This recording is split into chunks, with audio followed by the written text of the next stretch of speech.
You're listening to the Tuning Into Sci-Fi TV Last Call, where Kevin, Wendy, and Brent talk about anything and everything that couldn't quite squeeze into the regular show.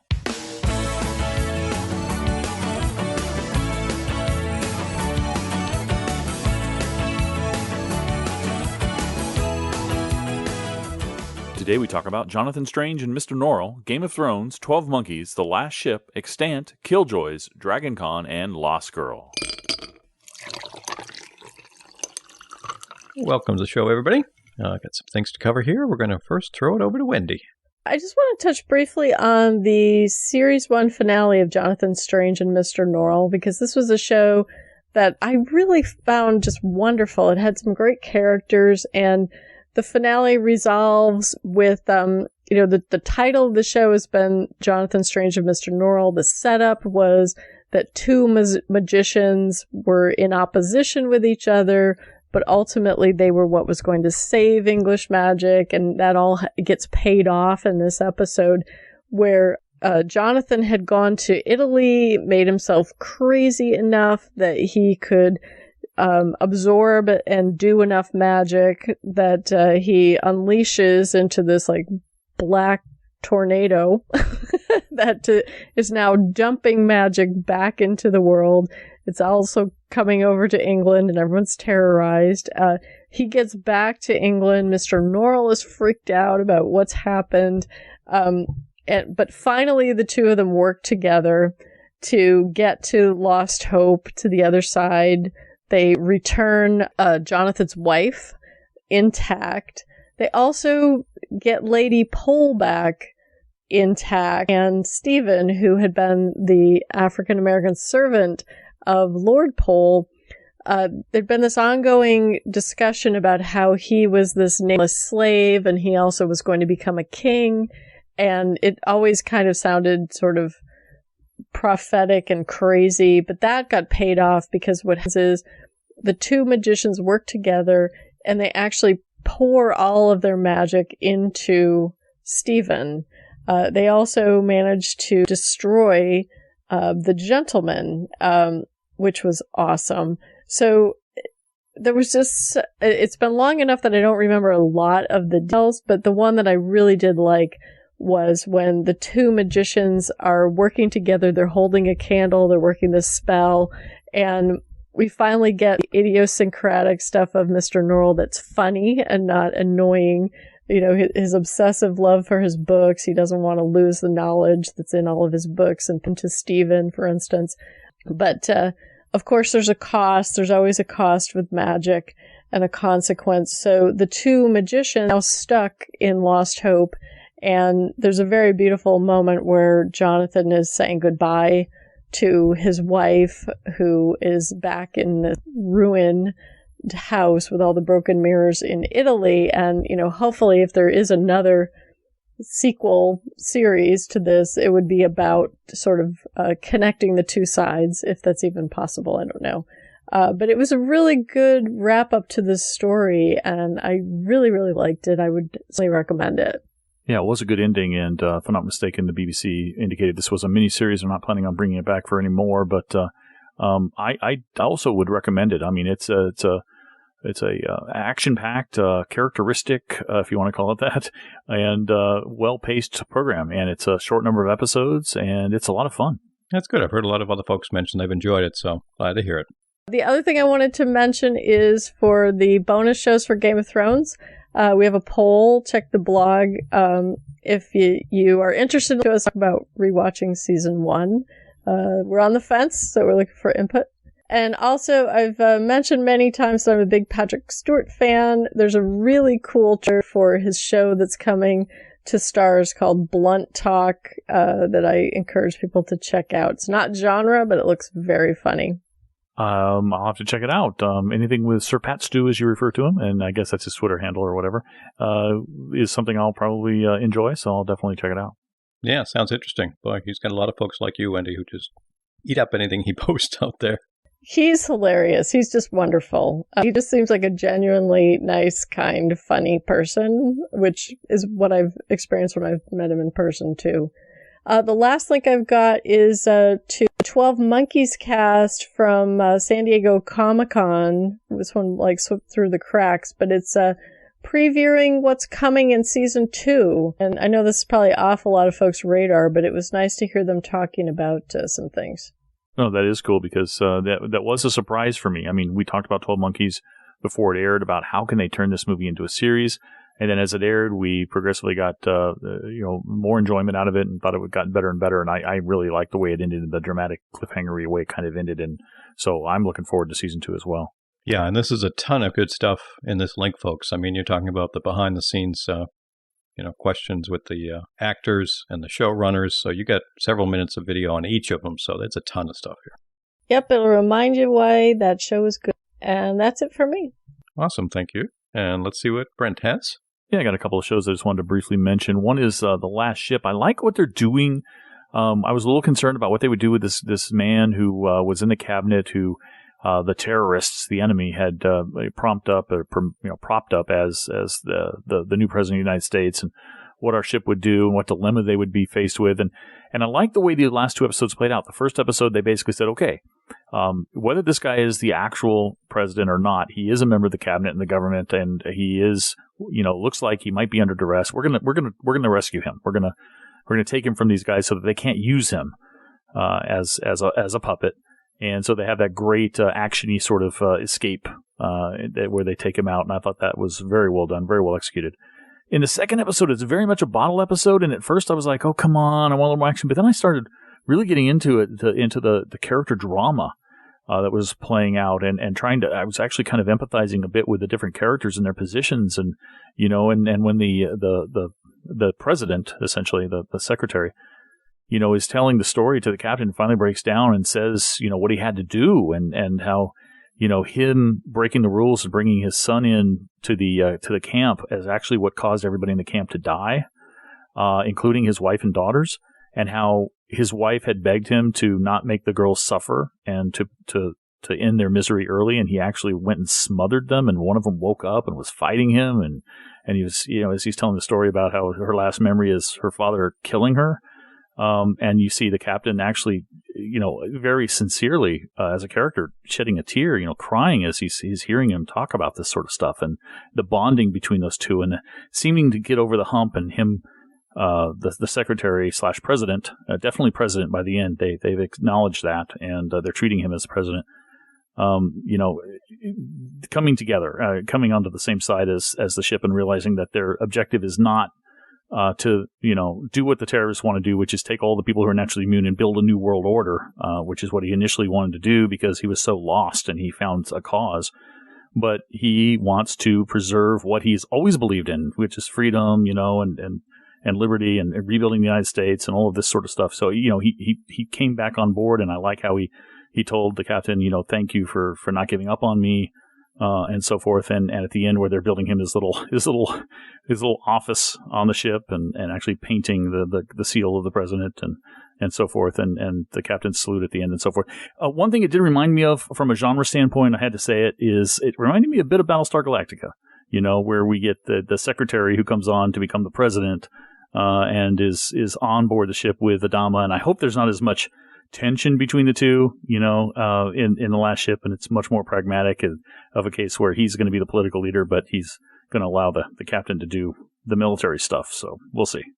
Yeah, it was two enjoyable episodes for different reasons, as you said, in terms of what they covered. The thing, like I said, that happens with this show, which I really appreciate, is that I tend to find this show, and it's got to be very much from the performances of the actors, is one that I am very riveted to watching. It's, I sometimes can definitely have a little mind wandering, even in shows I like. But when I'm watching these, man, I got to tell you, I am very much watching what the characters are doing and how the actors are portraying them. Some of the genre bits, as we know, very much are pushed in the background. But the other parts, they've done a good job. They hooked me in with a little genre stuff. And boy, I very much want to know each week what's going to happen next. Yeah, I have to admit I was a little worried when it started out with the whole idea of we have to unbrainwash the president. But they did a really good job with thinking through how to introduce this character, basically, who could have easily, they could have really screwed it up.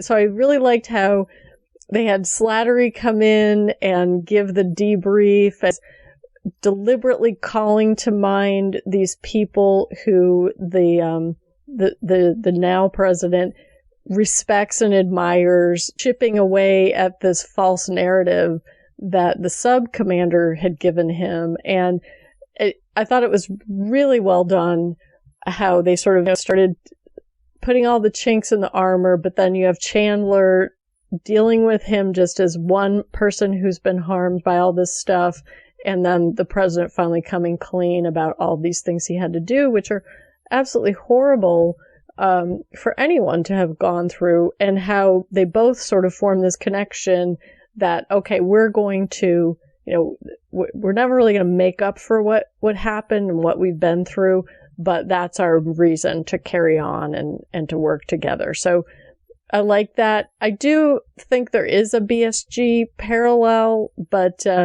I don't see them going the same way at all, like putting them in opposition, or I don't see a power struggle happening. To me, it seems like the president is going to focus at some point. They're going to send him off back to rebuild the government and reconstitute things. And maybe they'll do, hopefully, very minimal sort of hearts and minds convincing, because they set up this whole false radio messaging that's being blasted, that the last ship has a fake cure and they're really going to kill you. I hope they don't spend too much time on that, maybe one episode and get past it. But it seems to me that they definitely could have the president focusing on how do we reestablish the government and find other people back on land at some point, because there are other soldiers and servicemen that they know about that are still back on land, not that many, but probably enough, so that at some point the Nathan James can focus more on the immediate mission of, the cure and the sub at some point. But I thought it was really well done, really good performances. I had high hopes because the actor who plays the president generally is really good. So I was hoping from the start that he was going to be, quote, turned to the good side, and he was, and I was convinced by it. It wasn't, it was earned. Yeah, that's one thing the last ship does really well that I'm happy about, is whenever they start anything that looks like it could be cliche or could be draggy and last, other shows might last half a season covering thing, they knock it out in the next episode or two and then they just move on. I love that. So let me get this straight, Wendy, just for the record. You do not see Chandler and the president falling in love. Is that right? No, because I still think that it's Chandler and Dr. Scott. It's the long game romance of the show. Tex would not be happy. Now, Slattery and the president, that could happen. Oh, boy. I'm all, I hate to tell you, but it's going to be Tex and the doc. I don't think so. All right. I did want to also briefly mention Extant. Kevin's not watching. Wendy's kind of casually watching. I just wanted to say that this episode of this second season actually made me look up and realize, I like the way they're going with this. They've started populating the Humanic army, the ones that the military is setting up to go after the aliens and take out the aliens. The aliens have moved to their own camp. They've revealed to Halle Berry's character that, they have we haven't seen all the details, but you can kind of surmise that they have a very sad past, that they were like, almost extinguished or hunted or something, and then they were seeking refuge. They're not trying to hurt anybody. They say they never wanted to hurt anybody. They didn't realize they were hurting anybody before. They just want to be left alone. They want to be in peace. So they've set up this camp, but the Humanic army now, led by Lucy, and now Lucas, the new one who's been activated, her male counterpart, have gone out to do some recon, and Lucy was about to kill Halle Berry's character, but Lucas convinced her no, because that will remove the element of surprise. We're just here for recon, so she doesn't kill her. But they do capture one of the aliens and take them back, and you've got this also the little boy Humanic who's been in here from season 1, and they better do something quickly because he's aging. I guess they're putting him in new bodies every year to explain why he's getting older. But he is starting to create little bots, little spy bots that actually record things that people are doing when he isn't there or when he's asleep. And so he's learning a lot, like the female lead scientist who changed his programming to make him think she was his mother. How she was breaking down and crying when he's asleep, and then he's now one of the bots was filming the lead male scientist being seduced by Lucy, although he eventually stopped and said this is wrong. But our little humanic boy was recording that as well. But he's building this little army of spies. He's talking to Lucy. Lucy's saying, "You keep building your little army, I'll keep building mine." So you get this feeling that there's kind of an almost Terminator thing happening at some point here. So it's developing very interestingly. Let's put it that way. Oh, cool. I know some folks, were getting concerned with where they were going. Just going on some conversations I've seen. Well, I mean, it's definitely gone in a different way than season 1, for sure. And this is where I was telling Brent, maybe before we started, that I'm watching this show, but I'm not fully paying attention to it, which is why I'm not rating it, but I keep kind of watching it. Now I need to go back and refocus because they have planted some interesting elements. I don't like the lead scientist who's manipulated the kid. That part of the storyline doesn't interest me very much. I do like Lucy and how she's kind of got this crazy programming going on because she's sort of like this super soldier, but we can't really trust her. And she has some sort of twisted ideas. Like when she was coming on to the other scientist, it was like, it's kind of interesting to contrast how these humanics are compared to the synths on humans. Just in terms of my lack of affection that I have for the ones on this show in comparison. So I guess you persuaded me to go and do a little catch up now that we're not focused so much on Halle Berry's, her character's mental issues. Just this last episode you need to watch, I think, in more detail, but that'll be all you need. Okay, cool. And that's it for me. All righty, thank you. One show to talk about and a couple other news items. I wanted to touch on 2 recent episodes of Killjoys. This will be episode 7, Kiss Kiss Bye Bye, and episode 8, Come the Rain.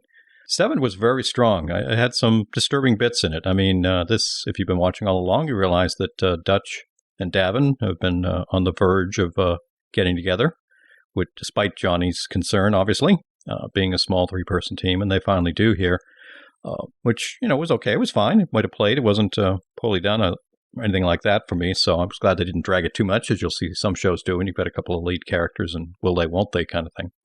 But then we have quite an uncomfortable situation when we see Davin get basically, switched on. That whole idea of what they have done to him in the past, put in his brain and all, and gets violent to the point of attempting to kill Dutch, and coming very close. Only because of her real strong skills is she able to control him and get away from him despite a great deal of injuries.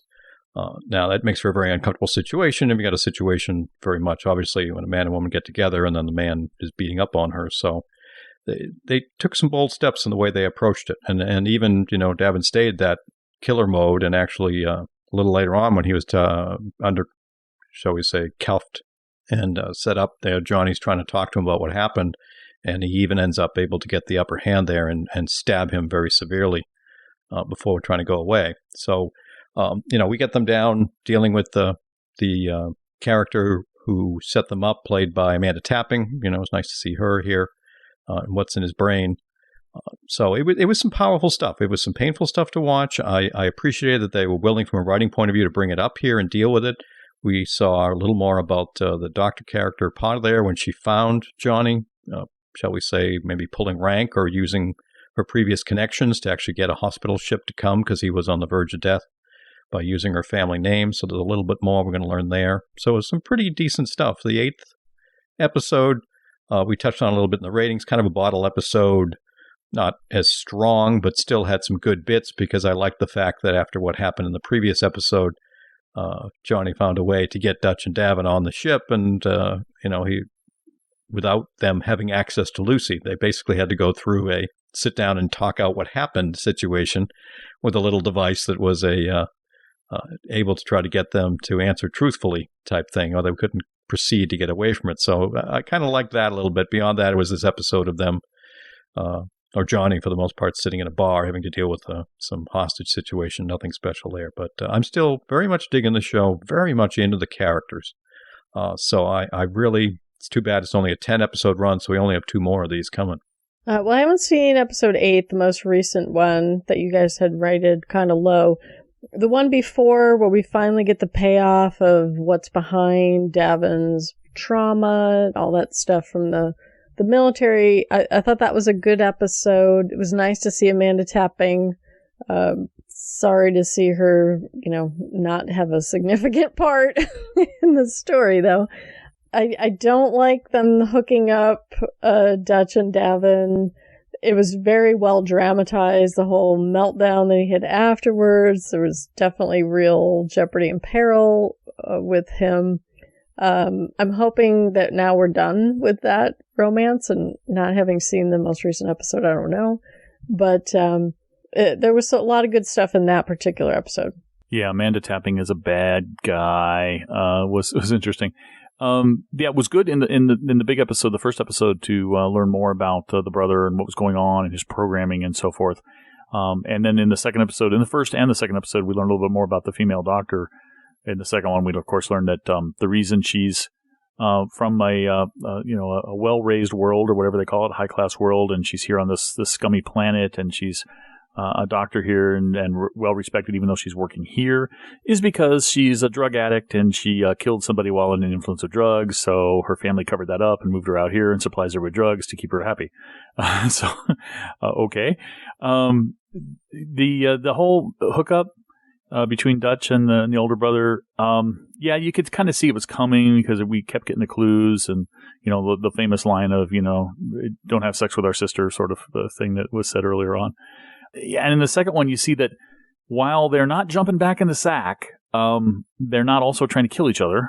They're trying to figure out, because she understands, and she even says at one point that, if she thought he was responsible for what happened, her reaction would be to kill him and then move on. But she knows that it's not him, and she's trying to come to terms with it. So I don't think they're jumping back in the sack, Wendy, but it looks like they might be on a path for a longer-term relationship. We'll have to see what happens. And still no word yet on renewal, or if it'll be coming back too. So a lot of fan activity, trying to get Killjoys renewed. Last 2 items to touch on, is you folks are well aware, if you've been listening to us for a while, Dragon Con is a big event for us. Wendy and I get very involved and such. We thought we'd give you a quick rundown on some of the panels that were scheduled to be taking part in the fan panels this year. Assuming schedules hold, now that things have started to line up with the different tracks, as always, I'll be leading some of the newbie events on Thursday and first thing Friday morning. So if you are coming to con and are new to con, by all means, follow the link I've got in the show notes to check out our walking tours and newbie Q&As. And then as far as general con content, this year I'll be doing a Welcome to Whedonverse panel, talking about all the Whedonverse shows. As has become an annual tradition, I will be on the Lost Girl fan panel this year. Also doing a Killjoys panel, as we touched on there. I'm excited to be working with Stephanie and Chris from the Quad podcast. They'll both be on that one. And also doing panels for the librarians, iZombie, The 100, and Arrow this year. Yeah, this year I'm going for quality over quantity. Actually, I was overscheduled last time, so I was like, hey guys, I need a little break. Kevin, I'll be on the librarians panel with you. Nice. I'll also be on the Teen Wolf panel, which should be interesting to hear what other people think about the shows this season. Also the Forever panel, because there'll only ever be one since it got canceled. I'll be on one of the Game of Thrones panels, as well as a Humans panel. And because I know all you listeners are interested, here's my schedule. I will be on the Living Room Couch panel during the course of this convention. And you might be perusing our Facebook post. That's about it. Brent will be on the Netflix Marathon panel. Yeah. But also, if folks are coming to Dragon Con for the first time, or maybe the second time, and wondering if you missed out on stuff, all the newbie stuff is really worthwhile to get to talk to people, get the lay of the land, learn some tricks maybe you don't know yet. Yes, thank you. A lot of good stuff in there. And kind of related to that, my final item for the week, I joined the Drinks at the Doll ladies, Lost Girl podcasters.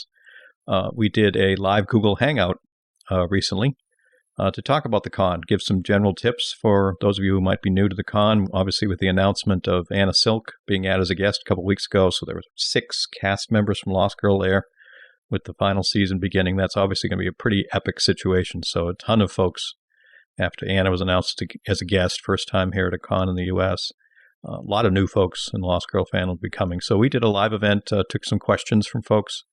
About half the recording was some general con tips and information, and then the specifics of when the cast panels for Lost Girl are scheduled, and the fan panel, and some meetups, photo ops, autographs. So if you're new to con or you're a Lost Girl fan coming, I think you'll find a lot of value in that one. We'll put the link in the show notes to check that one out.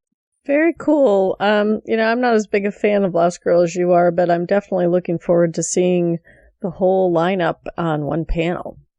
That is cool, but that also reminds me, guys, that maybe after DragonCon, we need to schedule up some more live podcast recordings. I thought those were pretty fun, the one we did. Yes, it is. It's definitely something, now that I've done a few more of the live Google Hangouts, a lot of the folks, it's a lot of fun for the folks who get to kind of peek behind the curtain as we do it. So we will have, come the fall, especially with all the new shows coming back, we'll have to find a way to do some special stuff. Yes, indeed. I like that idea. All righty. Well, I think that's going to wrap us up for this week. Appreciate Brent and Wendy chatting up our shows and other fun stuff, folks. Hope you guys enjoyed it as well. We always appreciate your feedback, and hope you're enjoying listening as much as we are talking about our shows. So we hope you all have a great week. Thanks for listening. We'll see you soon. Catch you next time. We love to get your feedback. Call us at 206-202-4182 or leave us a Skype voicemail to our Tuning Into Sci-Fi TV name. We have many ways to keep the discussion going on our blog. Drop by tuningintoscifitv.com and leave a comment. On the blog, you'll also find links to the forum discussions and other links to follow our Twitter and RSS feeds and find our Facebook account.